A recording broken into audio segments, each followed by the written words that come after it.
Hey y'all. Last night I talked to you in latest installment of Why Divination Matters. Excuse me. And then today, and this is not the first time I've had it happen, I had a situation where I had a client who had gotten same answers from several divinations about something and then sought the advice of a spiritual worker. Now, the first thing about this that is disconcerting is that people are out here going to people about root work and hoodoo and voodoo and any other type of spell work, but they're visiting a diviner that doesn't do spell work. Okay, that's interesting. The second thing that's very interesting about this is that they were referred to another worker by an employee of a spiritual store. And needless to say, down the line, and way too much money to mention, it was discovered that the worker themselves was intensifying what they were supposed to be fixing. Now, the first thing I'm going to tell you about this from a mundane perspective so that you guys can understand and not be scared of pursuing your higher self is that there are frauds in every practice, occupation. You know, when I was a photographer, I heard horror stories about people who were supposed to be taking pictures of somebody's wedding and not getting them back to proofs, not finishing the work. Now, a lot of times clients will fall off and, it's like, you want your book? I only shot weddings for family because I just couldn't deal with the amount of work that it took. And even then, it's like I sent the proofs, I did that stuff, and they didn't pick the pictures, and then the proofs expired, and now here we are later where you ain't picked your pictures for your album. That happens. But the problem is when that person who's taking these pictures doesn't provide the proofs and the ability for the client to get what they paid for. So understand that this happens. I'm sure at one point Bernie Madoff was probably an up and up investing stockbroker or whatever he did. And then he found a way. He found a way to make a lot of money really quickly using the principles of financial advice. So you're going to see this. It's not unusual for this to happen to people in realms, and it's not just limited to African Americans or Africans. There have been legendary lawsuits about psychics who have pumped money out of their clients, so much to the point where regular credit card processors want nothing to do with processing those types of things because often they get chargebacks because the person did not receive what they paid for or if they've been lied to and strung along. Now, you can also understand that at the times in people's lives where they seek divination are probably some of their lowest points. I mean, not very many people come for a reading just because they're happy with what's going on in their life. And that's why I got this love-hate relationship with divination. Because for every 9 people for every one person that's I really got my shit together. I'm just trying to get to a higher level. I need some help from the guides about where I'm going to go. You got one of those person to 9 people who are really in some shit. And that is why it is so important. People have asked me repeatedly, well, why do you teach classes? Why do you show people how to make their own stuff? Hey, everybody. Why? Because, first of all, if you are about a spiritual path, magic, as Judika Isles says in the Book of 5,000 Spells. It's supposed to level the playing field. It's supposed to get the, make things just that have been done unjustly to people. Spirituality is supposed to improve your life, but with energy. And remember this, there's yin and there's yang. And there are certain people out here that will work with certain entities that they can't be paid. So the people that they're doing the work, they got to continuously be paid. Often we can become the slaves to money and to vice, to get to a better level. Because, I've seen two types of ways spirituality is approached, both by merchants, priests and priestesses, and the people who purchase services. There are a lot of honorable, and because magic has become such a big influence again in how people, especially Black people, are rapidly leaving the church, it looks to some of the beginning conjurers, and I've seen it all across the boards, all races, as a quick dollar and that they can make money. For some of those people, unfortunately, they have some type of hook, and probably because of the spiritual court that they're dealing with, that they become highly influential and they become more and more expensive. And so that you'll see that. But you'll also see people in these practices who are very serious about the work. And yes, for someone who is loving this spiritual journey, I want to live it as much as I can, but as I had a Facebook friend named Samantha Irby, she writes a blog called Bitches Gotta Eat, and, we've been trained through our, especially Protestant upbringings, that to have nice things is not, in any way connected with spirituality. But see, I find that the Abrahamic religions work from a position of control. Okay? Because you can't have no more money than the church or the priest, and violate the very things that they say are good, like being meek and humble and, So, the key to anything is looking at someone's leadership. When you are out here, and see, that's what I love about African traditional religions, because we have lineages, we have families, and through those lineages, certain lineages get reputations.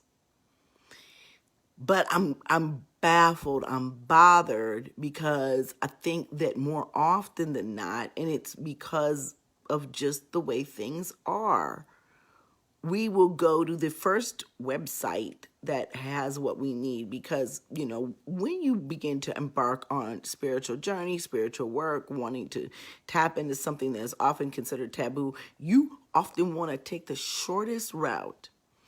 You want to get it immediately and hope ain't nobody looking. That's not good.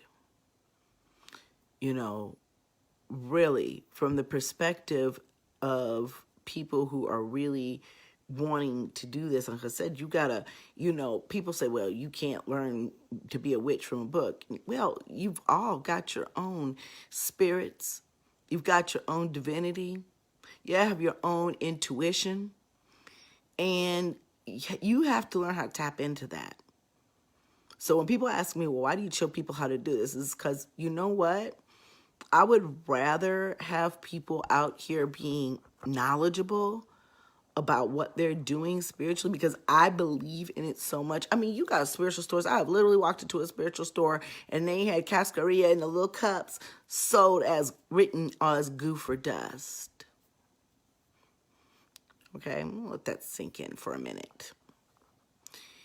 And because you haven't paid attention at the beginning of this journey and really like did a deep dive into studying and, hell, even meditation, trusting your gut, trusting your spirit, you get hooked up with the wrong people.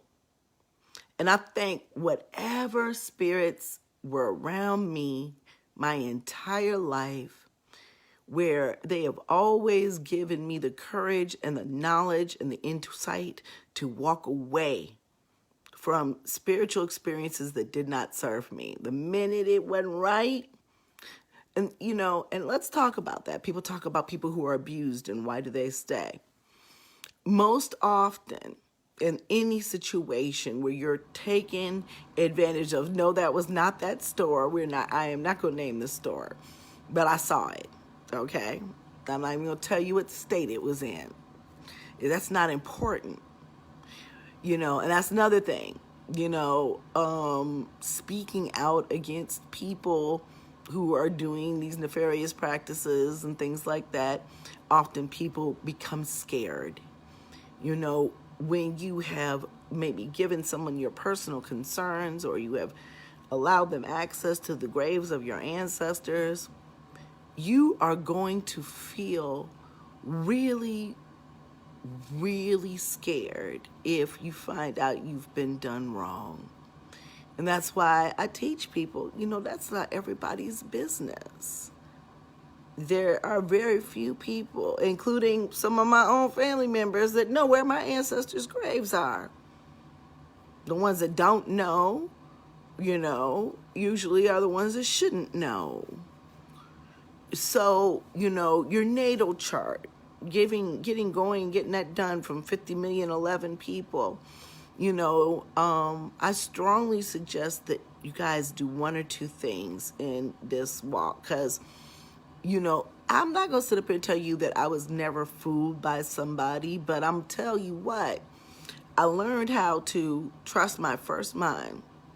That's what Trinity's grandmother always says. And, the minute I learned I was fooled, then I opened my eyes.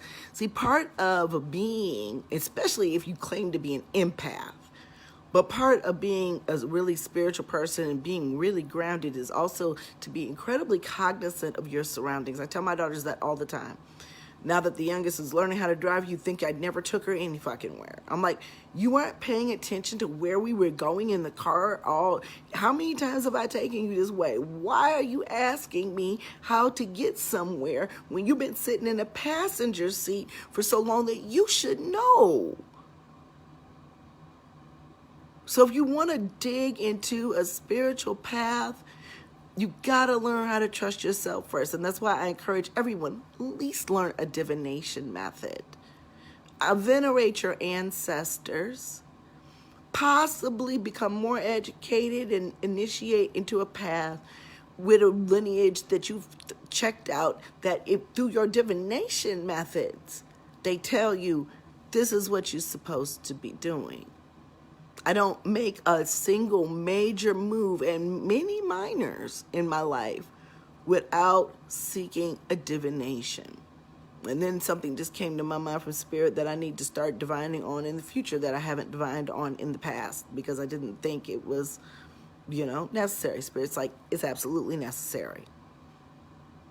And see, the reason why I can receive message from spirit, and I believe everybody can, you have to tap into it. You have to sit with yourself.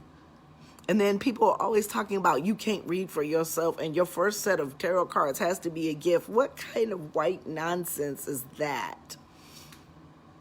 That doesn't make any sense. So somebody can give you a deck that you don't connect with? I don't think so. And then the divination. If you can't be honest with yourself, who can you be honest with? Why can't you divine for yourself? Now, you may not like the shit that comes down.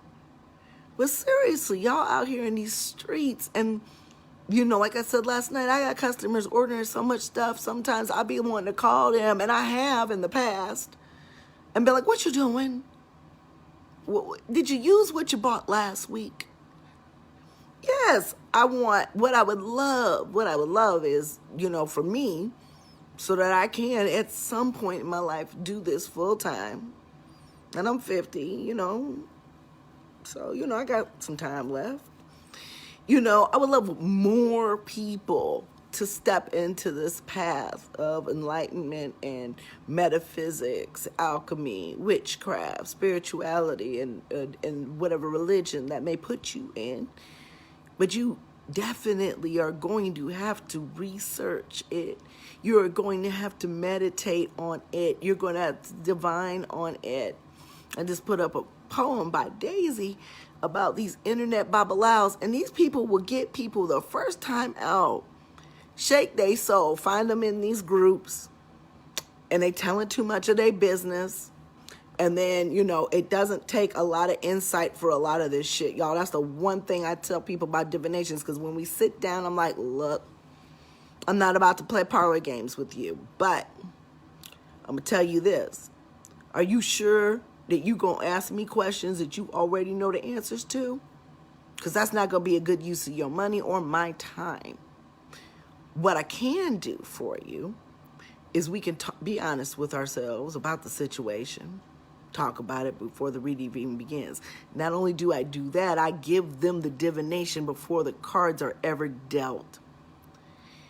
And your money is best served when you admit these things to yourself and you use the time, don't waste the ancestors' time, don't waste spirit's time, to try to unfuck yourself, to try to unravel or fix or correct the things that you already know the answers to. I've had somebody, I'll give you an example. Somebody inboxed me a while back about their man, and that he was really depressed and that he hadn't worked in a very long time. Well, I don't even know if she said he was depressed. She just said he hadn't worked in years, y'all, almost a decade. And what would I suggest I get for him? And I'm like, well, kind of seems like he is who he is. And you've just chosen to accept it. So I think the better question is, what can you get for you? What can you get for you so you can get out of that situation? Because it sounds like you paying all the bills, you got a place to live. So maybe you want to find out how you should properly extradite his ass from your existence. But if you're going to ask me how to keep this man and get him to work, he already showed you who he was the first time, and you didn't trust your first mind to tell him to get the fuck out. Because it had been about 6 months. If that was important to me. Now, some people can take care of their man. I ain't throwing no shade to that. Your man don't work. He take care of the house. Or whatever agreement you have. That's different. But don't be expecting somebody to work and they ain't. And you let years go by and think that some type of magical spell is going to make this person get up and work. Has it happened?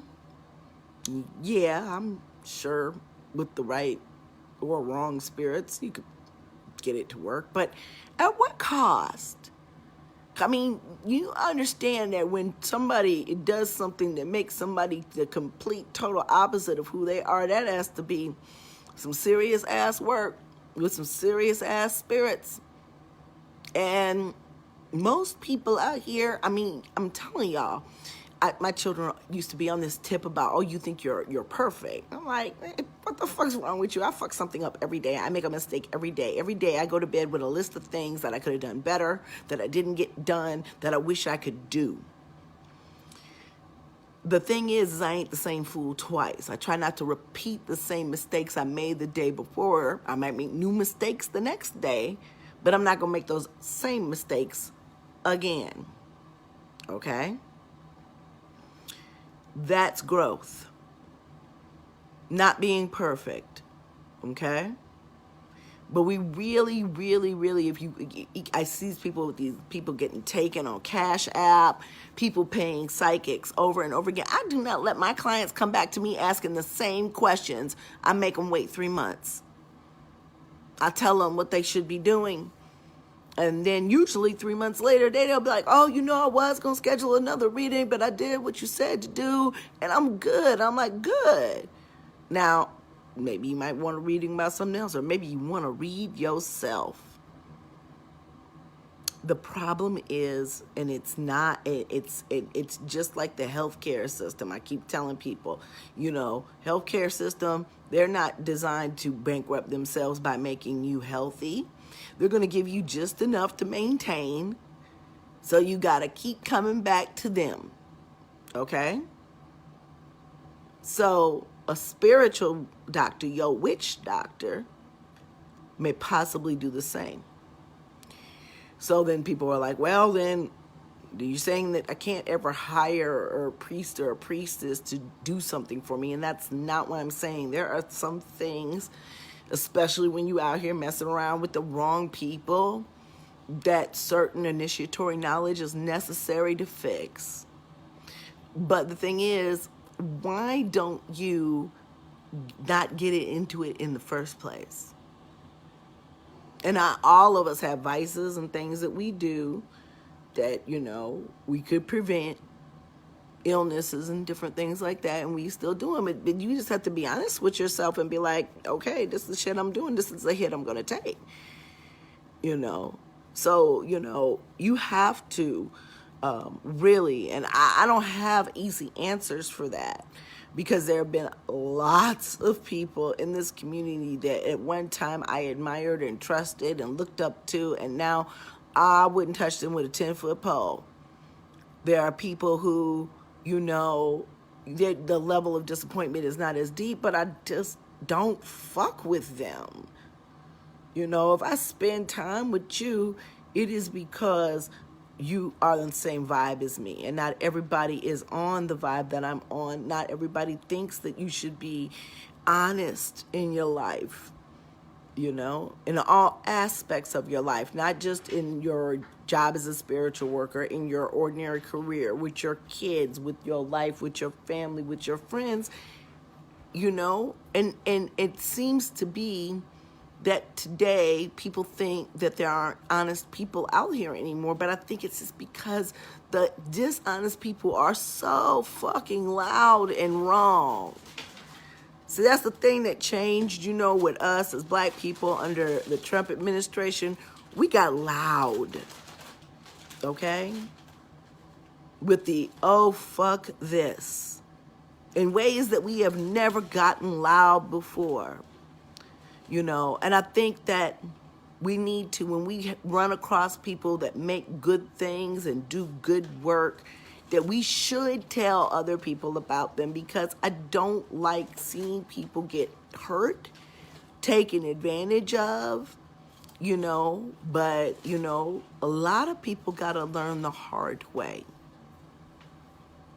And I choose grace. I shared a post about that. I'm going to send it to my daughters, because you gotta, in order to grow, sometimes you gotta do some real hard shit. I got that, there's that song, If I Could, I Would Remove All the Heartache and Pain. And that's what mothers like to think, but we do our children a disservice if we don't let them learn some things on their own. But true maturity is when you learn how to learn better.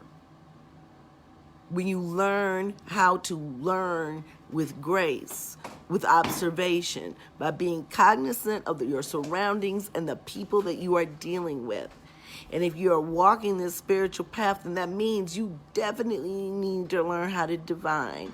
But before any of that, any of the tangible material stuff is, you got to get here.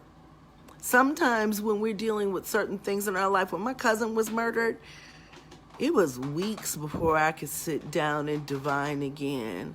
In fact, because I was visited by his spirit the night after his funeral, the night of his funeral, that evening, I didn't want to really open myself to a lot of spirits at that time, because I was just grieving. I just was not with it, And so there are going to be times in your life where you may have to just go inside, but still, you are still going to have to come out at some point.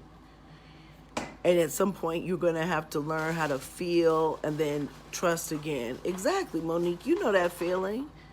It's like, it's a physical pain when you're grieving to tap into the spirit realm, because you got people that are yet so close but so far. It's really hard. And that's when a lot of people get taken advantage with, when they've lost something, either through death or heartbreak or any of those things. Firing, you just be in the most vulnerable position, and that's when the barracudas come to get y'all. Don't let it happen. I'm doing too many of these readings.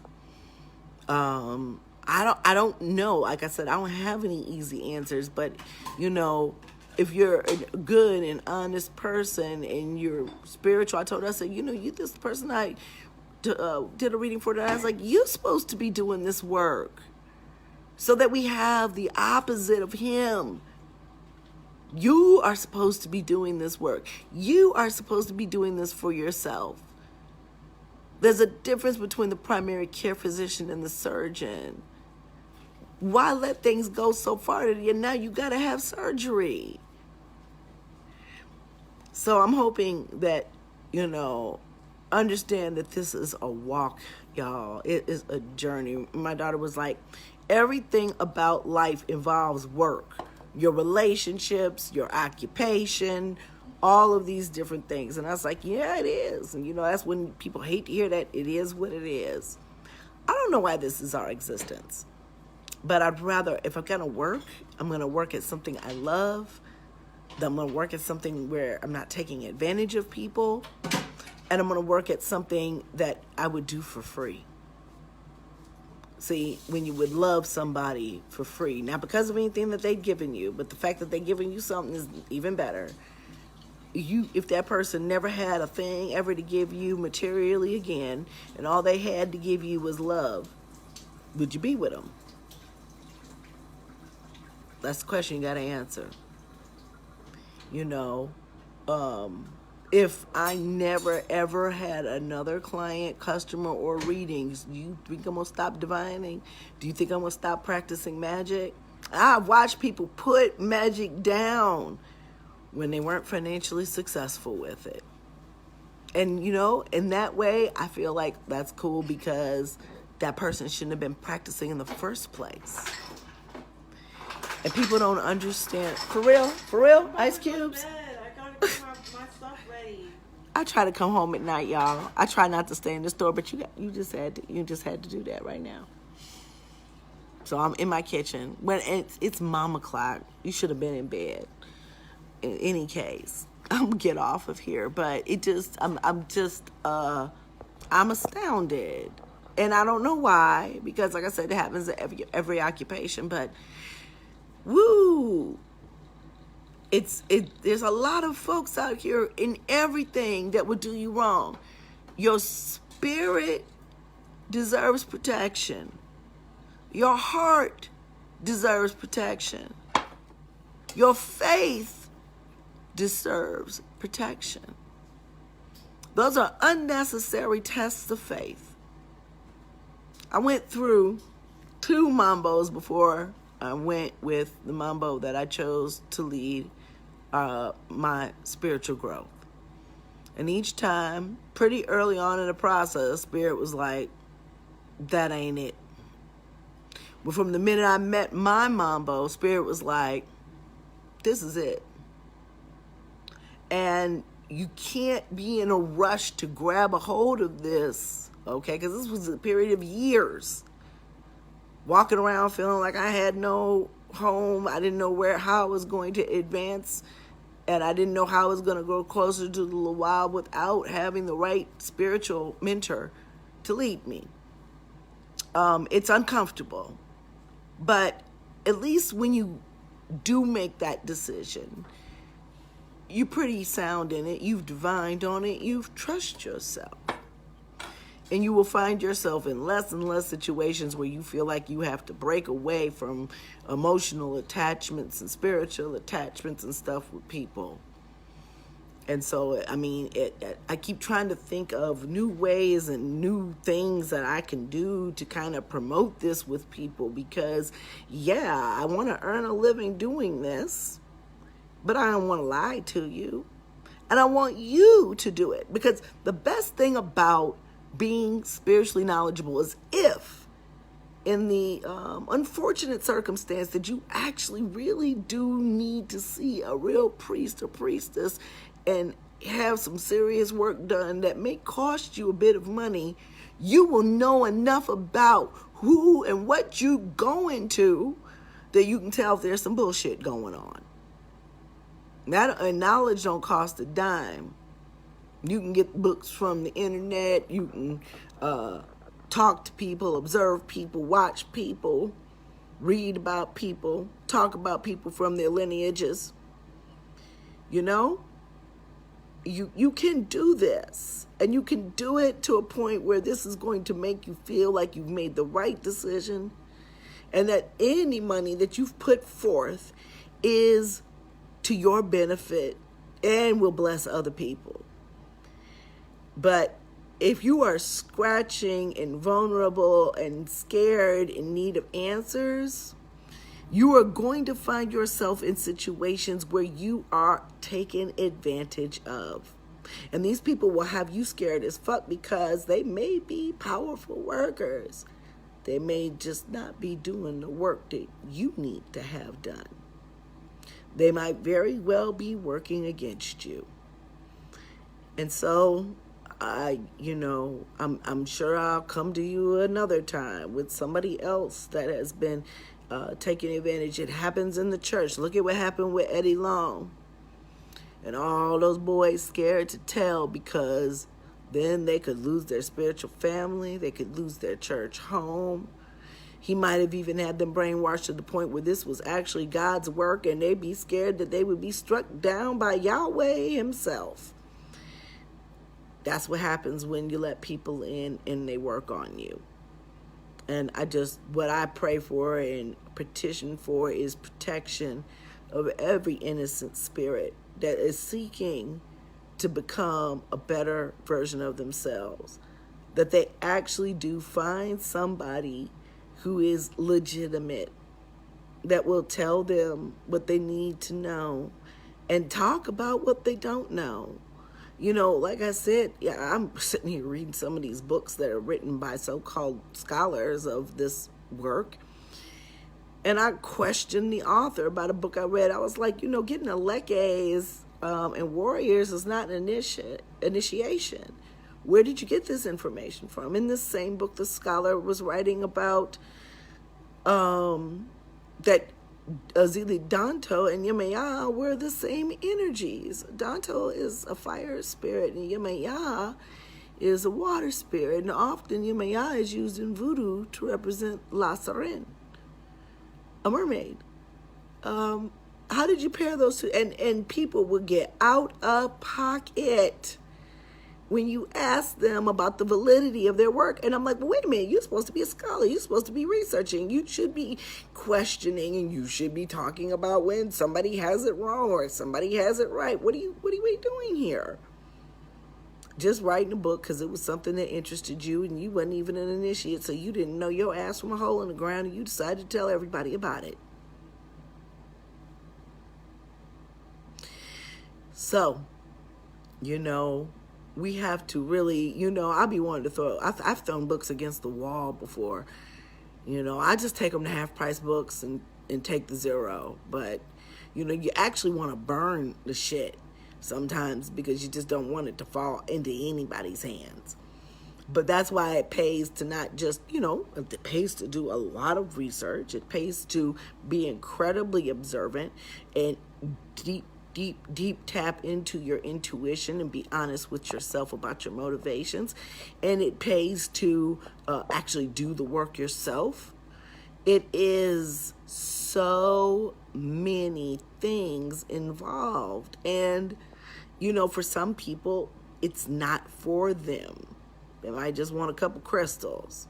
They might want a mojo bag. But, when you start getting yourself involved with some really serious things like spell casting, at least be knowledgeable enough to know so you don't get got. Have a good evening, y'all.